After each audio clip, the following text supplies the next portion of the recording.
नमस्कार दोस्तों, स्वागत है आपका एक बार फिर से आपके अपने चैनल क्रिप्टो विद एफबी में। और जो दोस्त मुझे जानते हैं उनको पता है कि मैं क्रिप्टो पे बात करता हूं, स्टॉक मार्केट पे बात करता हूं, टू द पॉइंट बात करता हूं। और जो आज फर्स्ट टाइम वीडियो को देख रहे हैं उनका मैं सुशांत बख्शी स्वागत करता हूं अपने इस चैनल पे।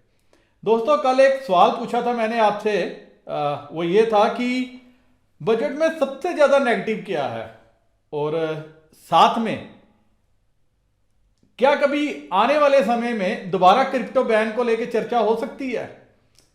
सबने देख लिया, सभी मान रहे हैं कि शायद क्रिप्टो रेगुलराइज हो गया, सरकार ने टैक्स की बात कर दी है। तो क्या कभी आने वाले समय में क्रिप्टो बैन की बात हो सकती है? अपना जवाब एक बार कमेंट सेक्शन में लिख के जरूर बताइएगा। दोस्तों, सबसे पहले तो आप स्क्रीन पे देखिए, ये बजट का ओवरव्यू है कि सरकार पैसा कहां खर्च करेगी। तकरीबन 39,44,909 करोड़ का जो बजट है, इसमें से इंपॉर्टेंट चीज है जिसपे किसी चैनल पे कोई चर्चा आपको देखने को नहीं मिलेगी, सुनने को नहीं मिलेगी, वो है इंटरेस्ट पोर्शन।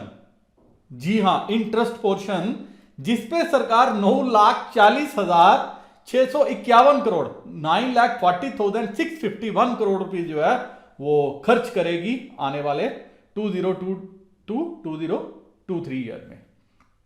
मतलब चौथाई बजट का जो चौथा हिस्सा है वो खाली इंटरेस्ट को देने में जो है वो चला जाएगा। और इससे आप अंदाजा लगा सकते हो कि हमारे पे बोझ कितना है, कितना कर्जा होगा जिसका ब्याज ही 9,40,000 करोड़ है। मैं इस पे ज्यादा विस्तार से चर्चा नहीं करूंगा, आप स्क्रीन पे देख सकते हो, बाकी का आप खुद भी समझ सकते हो। और अगर आपको कुछ समझ में आए तो कमेंट सेक्शन में लिख के बताइएगा। शायद मेरी मूड बुद्धि हो, मैं समझने में विफल रहा हूं कि ये क्या कंपोनेंट है। अब बात करेंगे क्रिप्टो पे बैन आ सकता है, वो मैं क्यों बोल रहा हूं, इसीलिए मैं स्पेशल वीडियो आज दोबारा से लाया हूं। अलबत्ता अभी मेरा सुपर मोटर का जो स्टार्टअप है उसका वीडियो आना था।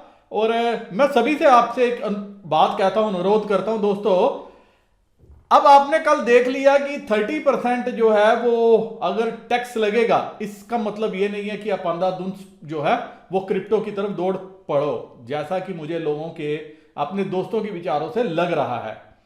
दूसरा, मेरे दोस्त ये जानना चाहते हैं टैक्स होगा कैसे।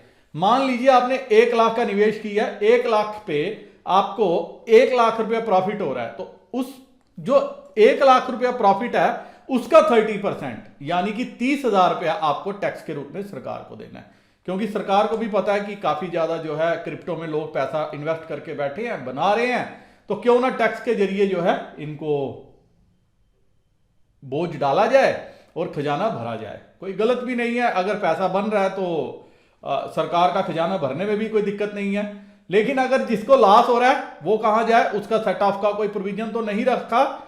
लेकिन क्रिप्टो बैन हो सकता है, नहीं हो सकता, क्या हो सकता है, ये इंपॉर्टेंट है। अब आप एक बार स्क्रीन पे देखिए, टीवी सोमानाथन ने, उन्होंने कहा digital currency will be backed by RBI which will never be A default.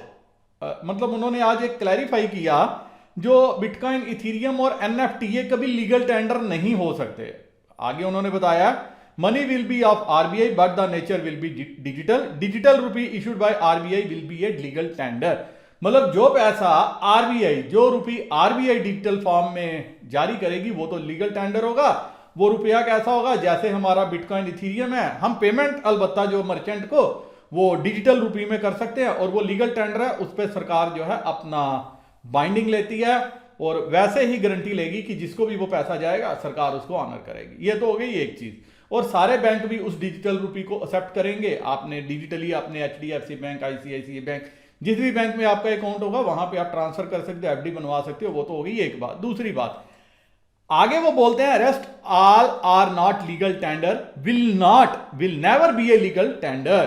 तो वो बताते हैं कि आगे कोई भी जो चीज है वो लीगल टेंडर नहीं होगी सिवाय आरबीआई के डिजिटल जो मनी है, डिजिटल रुपी के। बिटकॉइन, इथीरियम और NFT will never become legal tender. Crypto assets are assets whose value will be determined between two people.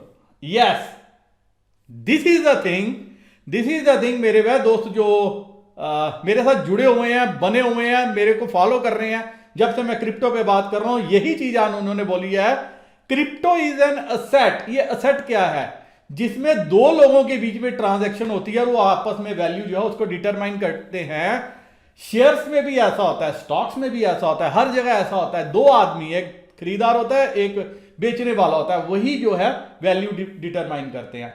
Stocks are not legal tender, although stocks shares के पीछे सरकार ने एक full fledge जो है legislation लाया है, एक कानून लाया है, इसलिए वो क्या है उस पर खरीद फरोख्त होती है और बैंक उसको मान्यता प्राप्त कर देते हैं।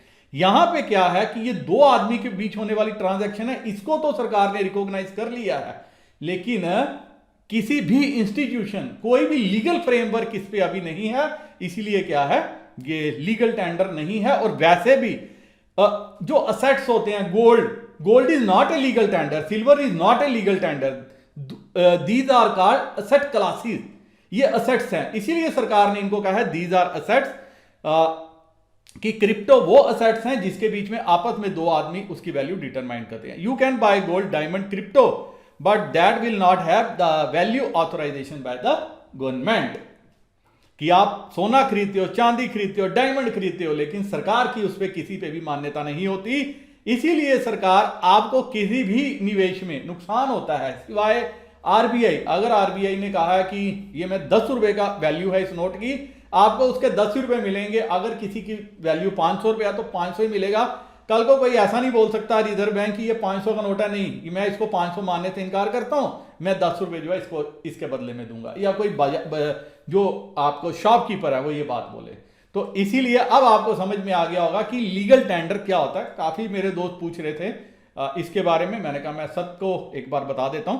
अब आगे क्या बोलते हैं, जो प्राइवेट क्रिप्टो में इन्वेस्ट करें उनको ये बात समझनी चाहिए कि क्योंकि इस पे सरकार की कोई भी मान्यता नहीं है, तो there is no guarantee whether your investment will be successful और नॉट, वन में suffer losses and government is not responsible for this. कि इसमें अगर किसी को लॉस हो जाता है तो सरकार इसके लिए जो है वो लायबल नहीं है। यस, आज आपने देखा होगा, अभी ये मैं मनी कंट्रोल से लाया हूं, बिटकॉइन, इथेरियम और NFT will never become legal tender, crypto has no government authorization, says finance secretary. तो उन्होंने ये क्लियर कर दिया कि आपकी इन्वेस्टमेंट सक्सेसफुल हो या ना हो, सरकार का इसमें कोई भी जो है रोल नहीं है। ये चीज तो हो गई जो जिसपे हमें यह जानना था कि क्या सरकार इसको क्या करेगी, लेकिन क्या आने वाले टाइम में बैन कर सकती है? दोस्तों बिल्कुल बैन कर सकती है। ऐसा नहीं है कि सरकार ने इसको जो है अभी ओपन छूट दे दिया। आल दो मैं किसी को मेरे को डराना, किसी को धमकाना, किसी को बोलना, कोई नेगेटिव न्यूज फैलाना मेरा मकसद नहीं है। लेकिन अगर मेरे वह दोस्त ये समझ रहे हैं कि अब ये सब कुछ क्लियर हो गया, पाथ क्लियर हो गया, तो देखो होता क्या है, सरकार में जो लोग बैठे हुए हैं, आल दो वो भी कहीं ना कहीं क्रिप्टो में इन्वेस्ट करके बैठे होंगे, जो हमारे सेक्रेटरीज हैं, जो हमारे गवर्नमेंट ऑफिसर्स हैं, बाबूज हैं, वो भी कहीं ना कहीं क्रिप्टो में बैठे होंगे। इवन मेरे बैंक वाले कई बार पूछते हैं कि सर आप क्रिप्टो में इन्वेस्ट करते हो, हमें भी बताओ कैसे इन्वेस्ट करना है, क्या करना है, कौन सा कॉइन लेना है, और कईयों ने इन्वेस्ट भी करके रखा हुआ है। इसका मतलब हर किसी का रुझान, हर किसी का इंटरेस्ट क्रिप्टो में इन्वेस्टमेंट के लिए है। लेकिन होता क्या है, अगर आज आप इन्वेस्ट करोगे, या तो आपका टाइम फ्रेम, नजरिया बड़ा होना चाहिए। कल को कौन सी सरकार आती है कोई पता नहीं, कौन सी कंट्री कौन सी रूलिंग लेके आता है कोई पता नहीं, इसीलिए पैसा उतना रखो जितना आप लॉस बर्दाश्त कर सको। मैं अगेन ये बात रिपीट करता हूं, अगर आपने 1 रुपया इन्वेस्ट करना है तो 20 पैसे से ज्यादा आपका क्रिप्टो में नहीं होना चाहिए, 30 पैसे आपके स्टॉक मार्केट में होने चाहिए, बाकी के 50 पैसे आपके स्टार्टअप में होने चाहिए। दोस्तों जो पैसा आपको एक स्टार्टअप बना के दे सकता है, जो भी अच्छा स्टार्टअप जिसमें आपको समझ आती है, जो चीज आज चल रही है, उसमें पैसा लगाओगे तो आपका पैसा बहुत अच्छा बन सकता है।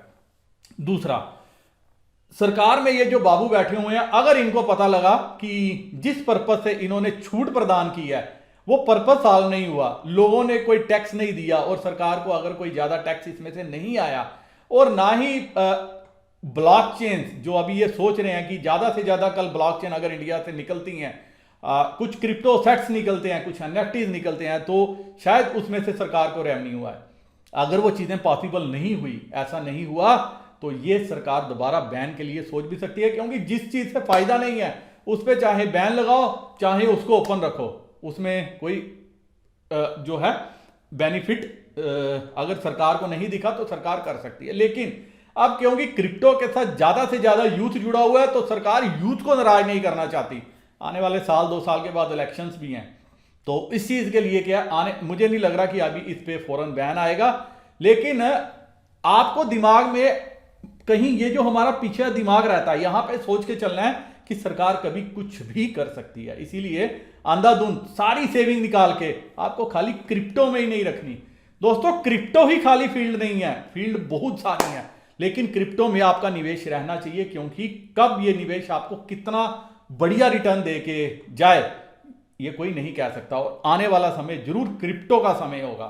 तो आपको क्या करना चाहिए, 20-25% पैसा जो है अच्छे सेट्स, अच्छे कॉइन में रखना चाहिए, क्योंकि अब वो कॉइन सिर्फ वही चलेंगे जिसमें कुछ काम हो रहा है, जो अच्छी ब्लॉकचेन है। बाकी सब आयाराम गयाग्राम की तरह काम करेंगी। फिर भी अगर कोई आपका सवाल रहता है तो जो व्हाट्सएप नंबर आप स्क्रीन पे देख रखे हैं, इस नंबर पे व्हाट्सएप करके मेरे से पूछ सकते हैं। ये वीडियो मैं यही खत्म करने ज्यादा चाहता हूं, उम्मीद करता हूं कि आपको जरूर इससे फायदा होगा। फिर भी आपका कोई सवाल हो तो कमेंट सेक्शन में पूछ सकते हो। इसी के साथ नमस्कार, जय हिंद।